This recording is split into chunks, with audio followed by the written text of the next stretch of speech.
আল্লাহর রাসূল হাদিসের মধ্যে বলেন, তলাবুল ইলমি ফারিদাতুন আলা কুল্লি মুসলিম।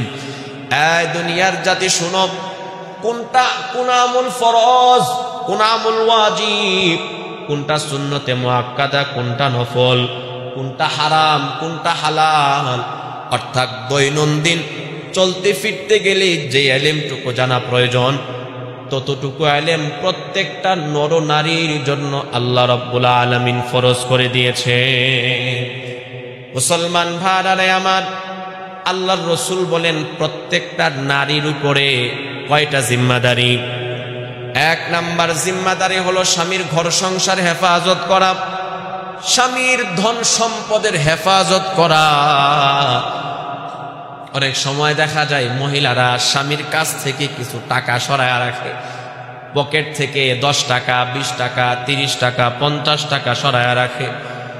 মনে রাখবেন, যে মহিলা স্বামীর অনুমতি ব্যতীত এইরকম ভাবে টাকা সরায় রাখে, এটা সম্পূর্ণ হারাম, এর মধ্যে যাররা পরিমাণও কোনো বরকত নাই।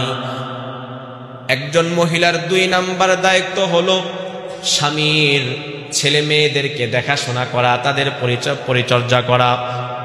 নবজাতক শিশু দুনিয়াতে ভূমিষ্ঠ হলো, এখন মহিলার উপরে ওয়াজিব হলো তাকে দুগ্ধপান করানো। জুমার নামাজ যেমন সমস্ত পুরুষদের জন্য ওয়াজিব, বেতেরের নামাজ যেমন সকল মানুষের জন্য ওয়াজিব, ঠিক তদরূপ ভাবে নবজাতক শিশুকে দুগ্ধপান করানো প্রত্যেকটা নারীর উপরে আল্লাহ রাব্বুল আলামিন ওয়াজিব করে দিয়েছেন। 2 বছর তাকে দুগ্ধপান করাইতে হবে। সন্তান মায়ের গর্ভে বড় হইতে থাকে, আল্লাহ রাব্বুল আলামিন কুদরতি ভাবে ওই সন্তানের রিজিকের ব্যবস্থা করতে থাকে। সন্তান যখন দুনিয়াতে ভূমিষ্ঠ হয়, আল্লাহ রাব্বুল আলামিন তখন তার মায়ের বুকের মধ্যে তার রিজিকের ব্যবস্থা করে দেন। মুসলমান ভাইরা আমার, প্রত্যেকটা নারীর উপরে 2টা জিম্মাদারি আল্লাহর রাসূল দিয়েছেন। 1 নাম্বার জিম্মাদারি হলো স্বামীর ঘর সংসার হেফাজত করা, আর 2 নাম্বার জিম্মাদারি হলো স্বামীর সন্তানদের লালন পালন করা। মুসলমান ভাইরা আমার, হযরত ইউসুফ আলাইহিস সালাতু ওয়াস সালাম তিনি যখন ছোট ছিলেন, রাতের বেলায় ঘুমাইলেন, ঘুমানোর পরে স্বপ্ন দেখলেন। সকাল বেলায় দৌড়ায়া ওনার আব্বুর কাছে চলে আসছেন স্বপ্নে বলার জন্য। কি স্বপ্ন দেখেছেন সেটাও আল্লাহ রাব্বুল আলামিন পবিত্র কোরআনের মধ্যে বলেছেন।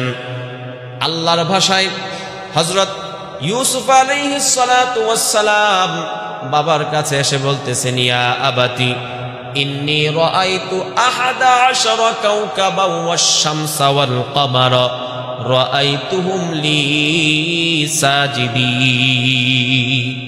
পয়গম্বর ইউসুফ আলাইহিস সালাতু ওয়াস সালাম ডাক দিয়ে বলেন, আব্বু, আমি রাতের বেলায় স্বপ্ন দেখলাম 11টা নক্ষত্র, তারকারাজি, চন্দ্র সূর্য, রাআইতুহুম লি সাজিদিন, তারা সকলেই আমি ইউসুফকে সেজদা করতেছে। হযরত ইউসুফ আলাইহিস সালাতু ওয়াস সালামের বাবা তিনিও ছিলেন নবী, হযরত ইয়াকুব আলাইহিস সালাতু ওয়াস সালাম। তিনি বুঝে ফেললেন এটা সাধারণ কোনো স্বপ্ন না। সন্তানকে উপদেশ দিলেন, সাবধান, ইয়া আবাতি ইয়া বুনাইয়া ইন্নী আরা ফিল মানাম। সন্তানকে উপদেশ দিয়ে বলতেছেন, সন্তান শোনো, সাবধান করে বলে দিচ্ছি, তুমি তোমার এই স্বপ্নটা তোমার ভাইদের কাছে বলবা না। যদি তোমার ভাইদের কাছে এই স্বপ্নটা বলো, ফায়াকিদু লাকা কাইদা, তোমার ভাইরা তোমাদের সাথে তোমার বিরুদ্ধে কঠিন ষড়যন্ত্র করবে। এরপরে যা আল্লাহ পাকের ফয়সালা তাই তো হয়েছে। কিন্তু এখানে লক্ষণীয় বিষয় হলো এই যে 11টা নক্ষত্র রাজি এবং চন্দ্র সূর্য সেজদা করেছে, এর ব্যাখ্যা কি?